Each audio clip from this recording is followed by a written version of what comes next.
tuve un momento de estar trabajando y decir, che, ya fui médico, me recibí, hice una residencia, di la reválida para el título americano porque tenés que ser médico en un lugar que te convalide. Entonces, bueno, era estudiar medicina y que otro país, Estados Unidos, diga, wow, acá sí.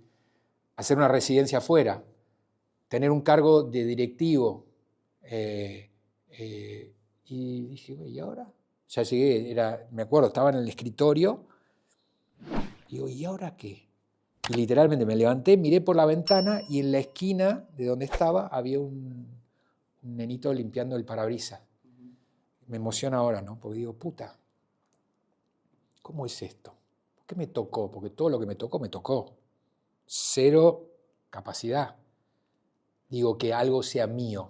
Es la sensación que yo venía teniendo, ¿no? Acá hay una responsabilidad. Acá hay algo que me está faltando, que no estoy entendiendo por qué siento la sensación que se me abren las puertas. Entre comillas, porque si yo veo familia de posguerra, inmigrantes, mi papá desaparece a los 8 años, no es para hablar de esto, pero digo para transmitir que no es que uno venía, mi mamá con muchas enfermedades, un ambiente caótico y disfuncional en casa,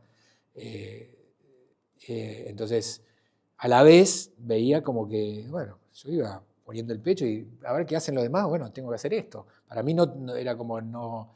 Entonces ahí es donde cae 32 años, 33 años, cuando cae esa ficha y empiezo a leer la Biblia, empiezo a buscar, che, por más que no crea en que, o que crea en que son divinos, quiero leer lo que dijeron, porque lo que dijeron tiene verdades, ¿no? Y ahí empecé a abonar más a la otra parte del conocimiento. Después de haber cumplido con el deber ser, ¿no? de llegar hasta... Y ahí lo otro empezó como también. Empezó a tener más sentido esto, porque ya estaba aplicado no a lo personal, sino a expandir otras cosas, ¿no? Así que no sé cómo llegamos ahí, No, me encantó. pero es Eso eso. me vino una frase a la cabeza, que yo la uso mucho, pero quiero saber tu opinión de la frase. ¿Vos estás de acuerdo con que todo es por algo? Cuando estoy, porque va más místico, Sí. antes estaba mucho más en una mística, es como que lo perdí eso, lo añoro, ¿no? Antes, por ahí por la edad o ¿Antes por la cuándo? cantidad, qué sé yo, a los 30, Cuando empezaste a sí, descubrir cuando todo esto. empecé. Cuando empezaron a venir los hijos y la vida te empieza a cachetear y tenés responsabilidades, más responsabilidades, y vas armando un circo que también no te das cuenta. El circo lo estás armando un poco también por los mandatos de la sociedad, ¿no? Tenés que terminar esto, tenés que hacer esto, después de esto tenés que hacer esto, y sin querer está en automático. Entonces, cuando tenía todavía esa conciencia e inconsciencia entre los 30 y los 40, era como una muy mística de que las cosas pasaban. Pensaba y aparecía la oferta, pero mucho más rápido.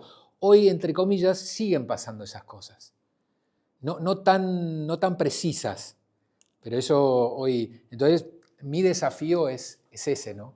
Es comprobar todas esas leyes, ¿no? De la atracción, del no preocuparse, y estar atento a cuando una intención, una necesidad o un pensar en una necesidad interfiere con que va a venir solo, entre comillas. Que no quiere decir no hacer.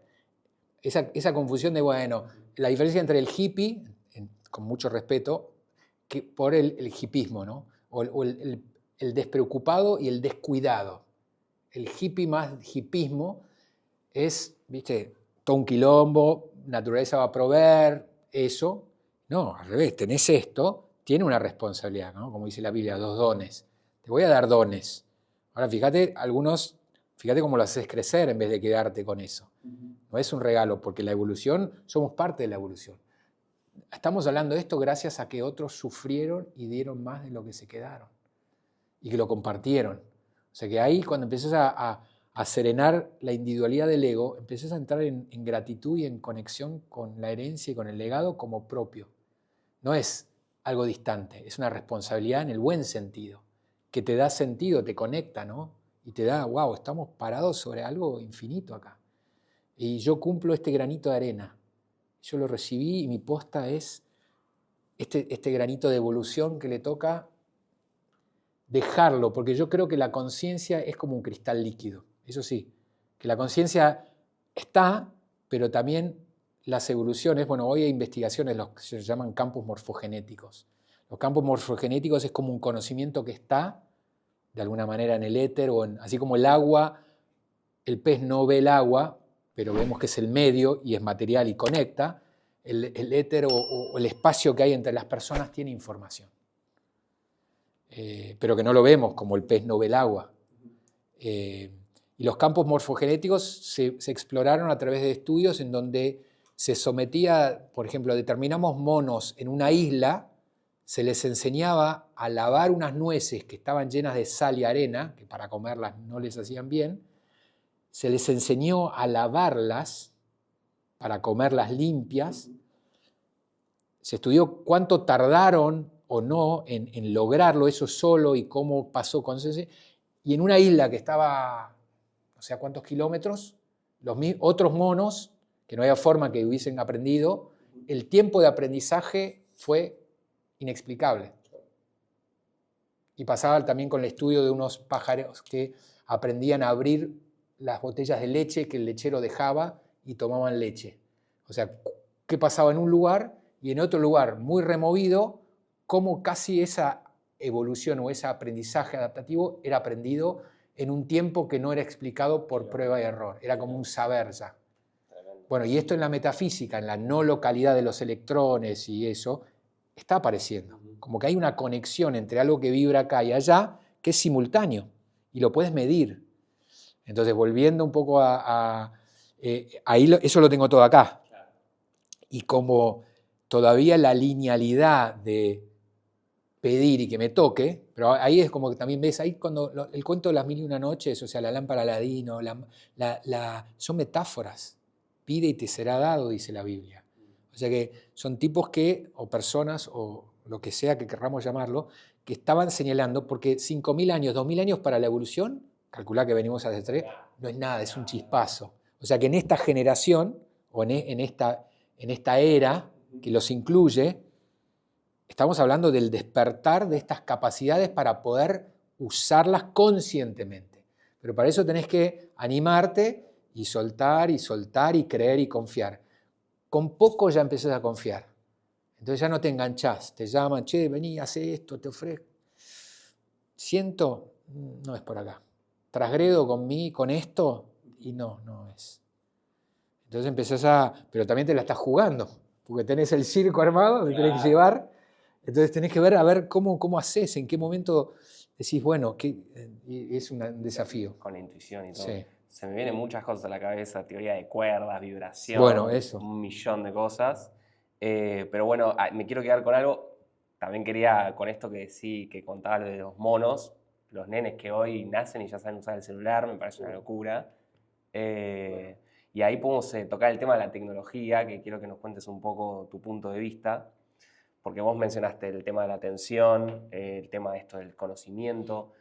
Y nosotros siempre comentamos que hoy estamos en una era tecnológica que es increíble, pero es un arma de doble filo, porque podemos aprender un montón, potenciarnos un montón, o perder todo el tiempo, todo el día, reels de Instagram, TikTok, lavarnos el cerebro y terminar siendo unos zombies. Creo que trajiste el tema, ¿no? Porque es como hay unos títulos de libro que dice la mente en peligro, ¿no? O sea, lo que crea la mente está poniendo en riesgo la especie y la supervivencia, sin querer, porque la mente creó todas estas cosas. Entonces, volviendo a los conocimientos esenciales de cómo nos hicimos humanos, uno tiene que ver, bueno, fue la comunidad, fue la colaboración, fue la crianza presente, consciente, en tribu. O sea que esto es irreemplazable. De vuelta, como decíamos, esto en comparación a esta tecnología no tiene chance. A la vez esto va directamente a la adrenalina, a la dopamina sin sentido, o sea, yo recibo placer sin hacer. Esto necesita un laburo, pero el mediano largo plazo del sentido que te da esto en comparación a taca, eso, también, de vuelta, pero es injusto, entre comillas, porque esto te lo da ya, es como ya te lo doy, y ya te lo doy, te engancha.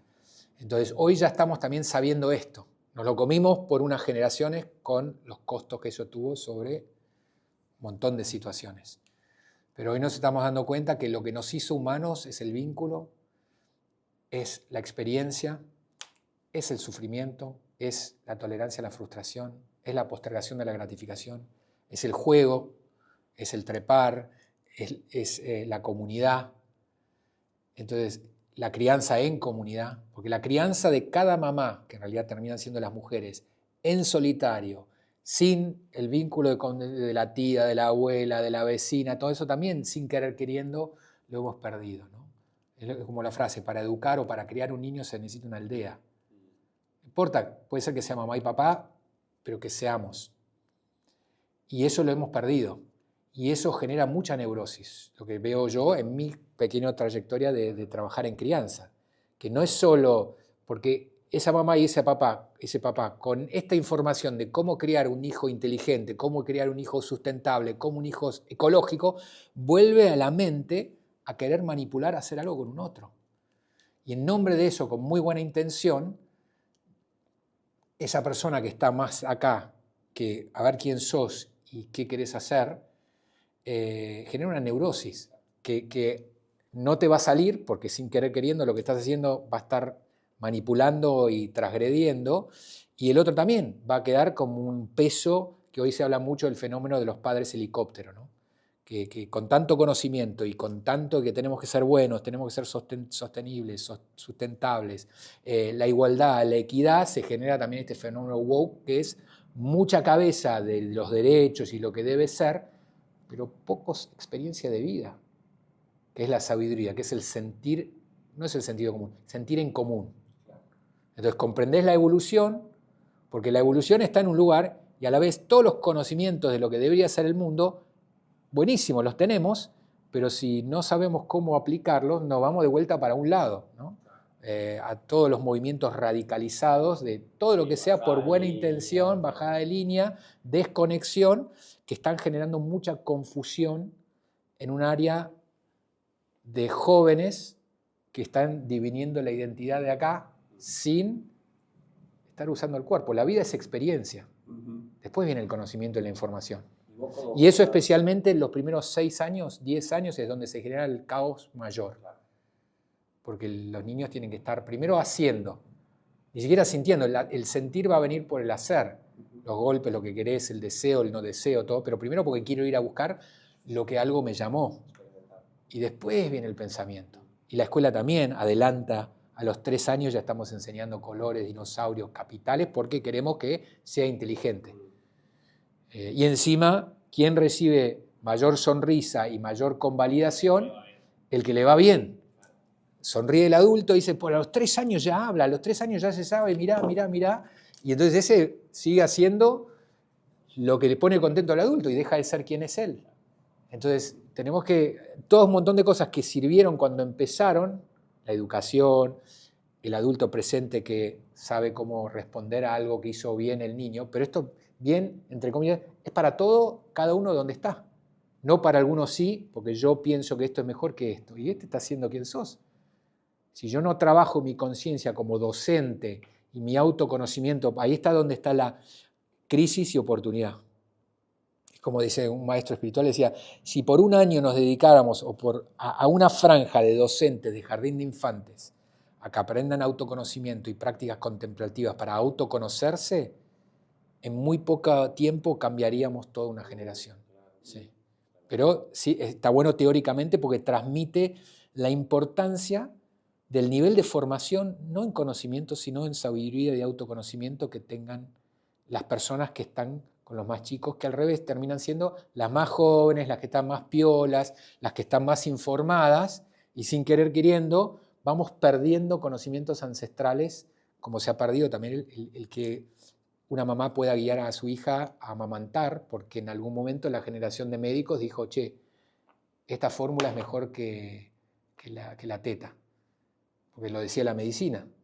O la aparición de la cesárea como un método más eficiente de generar. Ni bueno ni malo. Si la indicación es precisa, fantástico.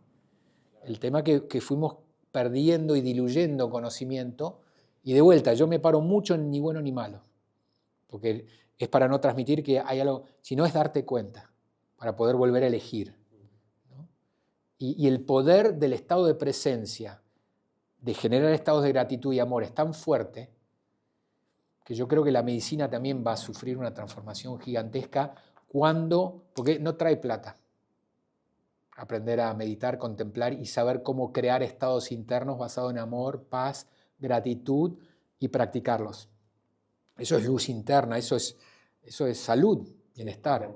Entonces, no soy muy amigo de las teorías del complot y todos estos grupos que manipulan, como los que venden, que cuando ya no se podía vender tabaco, compraron las industrias de la alimentación, hicieron lo mismo que habían hecho con el tabaco, generar la adicción, con la alimentación, ¿no? O esto de que la Facultad de Medicina fue creada por aquellos que tenían el dominio del petróleo, entonces al tener el petróleo pudieron armar la industria farmacológica, entonces te preparan en la Facultad de Medicina para que la mayoría de las enfermedades y lo que vos diagnosticás tengas que comprar algo a alguna industria, sea una prótesis, sea un medicamento. Sí, que la alimentación también pega ahí. Pega ahí y encima te estás enfermando porque estás en un modelo donde no sos y tenés que tener algo y hacer algo. Entonces es un combo para el que está arriba mirando, como dice, 7, 8 familias, tremendo. Entonces yo digo, no puede ser. Y a la vez digo, ¿sabés qué?